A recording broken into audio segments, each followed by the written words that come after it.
Okay, we are addressing the question of does the point differential in the NFL, can we use that to predict the number of wins that a team should have had, or even whether a team should do better or worse in future seasons or later on in the season? So we're actually going to go to ESPN.com to find this. We'll go to NFL, and go down to standings. You will each get a different season. Actually, there are about uh, 11 seasons to choose from here. I'm going to choose 2012, and each of you will be assigned one of the other 10 seasons because we're going to start building up a database. So you'll click on your season, and then you will click on Group right here. You're going to click on League,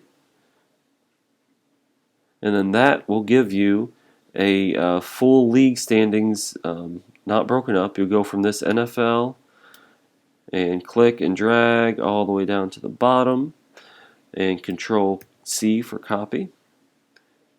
Then you'll click on Excel, Control V to paste it in there.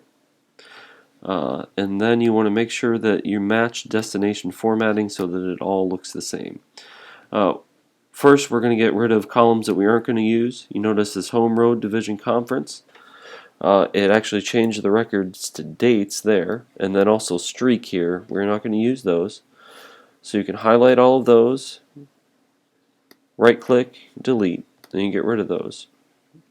You also notice here all of these names are, they have little extra things in front of them. I would like you to get rid of the extra things. I'm just going to get rid of those for now. We can do the rest later. Okay. The columns you have up here, NFL, which is your teams, wins, losses, ties, percentage, points for, points against, and point differential. Okay, we on your own file, you're going to use point differential. You're going to highlight that by clicking on the H, and you're going to control click on the B to highlight your wins. We're going to use those two items to figure out a formula that assigns a team's point differential and correlates it to how many wins they had. So we have our point differential and our wins highlighted. Then we click on charts. Yours again may not look exactly like this, but you want to click on charts and then find a scatter plot.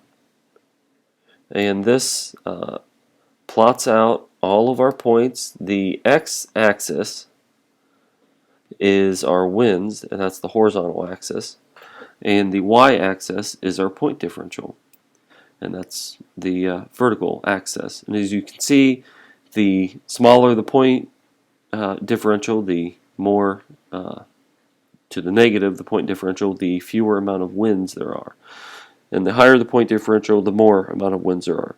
And there are some anomalies in here. As you can see, this is a higher differential but lower wins than this team here. But for the most part, it follows that trend. Next thing we want to do is get a trend line. We click on Chart Layout, click on Trend Line, and click Trend Line Options. You can see right away it shows a trend line, and it changes the dots just a little bit. But the trend line shows your average point differential per win. We want to click on the trend line options because we want to click on Display Equation on Chart and Display R-squared value on chart. There we have our extra options here. The R-squared value shows the correlation between point differential and number of wins. This has a 0.84104 correlation, which actually is kind of low. Is not a super close correlation, but that's why we're going to run these experiments. We're going to check on all the other years and see if it does get closer here. And then actually we're going to run all the years together and see if there's an even closer value we can come up with. So our formula for expected wins, we're going to call this our expected wins formula. And it essentially, expected wins is a team's point differential plus X divide all of that by y. So here we have our equal sign, close our parenthesis, and for Denver here, we have our point differential of 192, add x, which is 263.83, divide by y, which in this case is 33.109, and press enter, and we get 13.76. We'll go ahead and shrink that down to 2 decimal points, 13.77. Denver was 13.3 that year, so they were pretty much on target with where they should have been. Maybe slightly underachieving, but it was right at their average.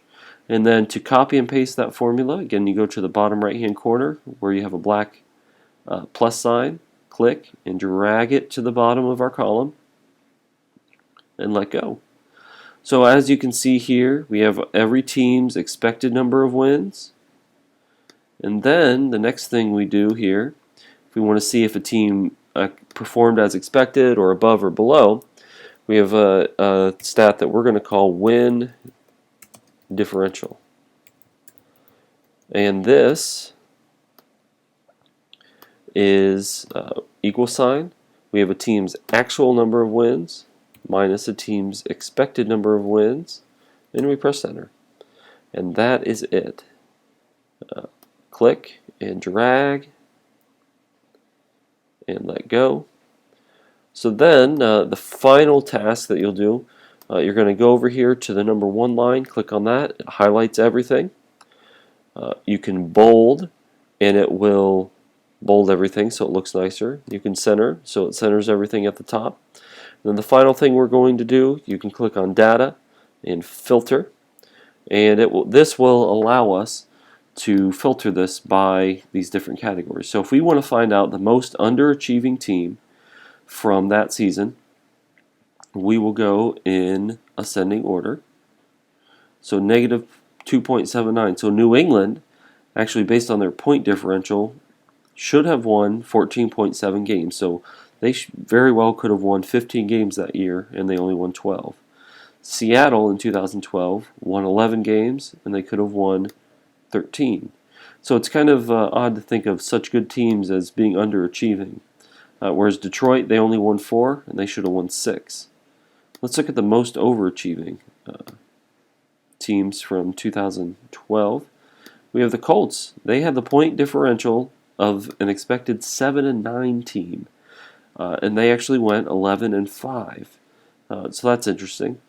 Tennessee overperformed with a point differential of a just under 4-win team, and they actually had 6 wins.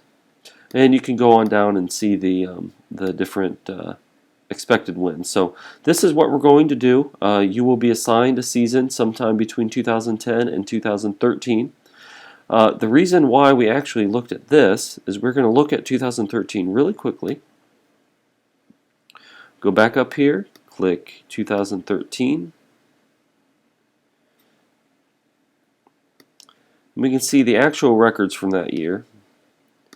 So if we look at, again, let's go to our underachievers, ascending. If we look at our underachievers, Seattle was an underachiever in 2012.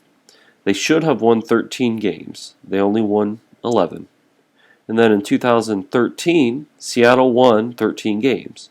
Now we don't know, without looking at it more closely, what their actual Pythagorean record, if that's what we're going to call this, we'll call it win differential, would have been yet in 2013 until one of you does this. But you could have looked at this equation and said, hey, in 2013, Seattle should be pretty good. And they had the best record in the league. So that is what we are looking at. We're going to put this together as a class and then see what conclusions we can draw from it.